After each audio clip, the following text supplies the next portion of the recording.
Hello everyone. होळीशिवाय Holi नाही, तर होळीचे सर्वांना हार्दिक शुभेच्छा. डाळ घेतली, धुवून शिजवायला ठेवायचं. शिजवताना तेल आणि हळद टाकायचं थोडं. असे केल्याने डाळीचं कट छान येतो.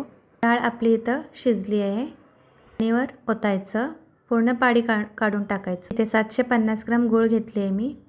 गूळ घालून चांगलं मिक्स करायचं. पाणी आटत नाही तोवर शिजवायचं चांगलं. छोटे छोटे टिप्स असतात, ते फॉलो करून केले तर पोळी छान होतो. पाणी पूर्ण आटेपर्यंत शिजवत आहे.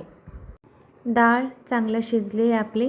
गूळ पण मिक्स झाले, पाणी पण आटलेलं आहे. त्यामध्ये जायफळ खिसून घालायचं आहे वरून आणि छान मिक्स करून घ्यायचं आहे. पुरण यंत्र गरम गरम असतानाच पुरण यंत्रामध्ये घालून पुरण करून घ्यायचं.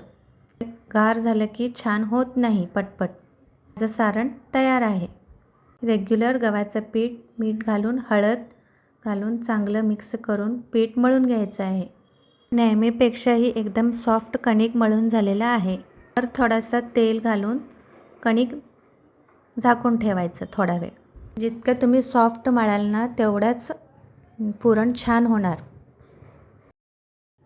कणकेचा गोळा छोटा घ्यायचा आणि पुरणाचं मोठं घ्यायचा, म्हणजे छान होतात पोळ्या.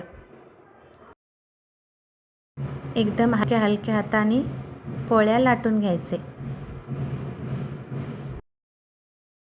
तूप किंवा तेल घेऊन खमंग दोन्ही साईडने भाजून घ्यायचे. छान छान पोळी तयार. अशी टम्म फुगली आहे पोळी बघा, एकदम छान. तुम्ही कसे पोळी बनवता, काय काय करता, मला कमेंट करा. सर्वांना होळीच्या हार्दिक हार्दिक शुभेच्छा. असे म्हणतात, होळी रे होळी पुरणाची पोळी.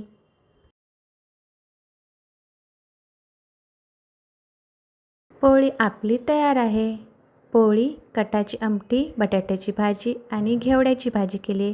वरून सोडलं तुपाचं धार. छान झाली पुरणापोळ्याची थाली.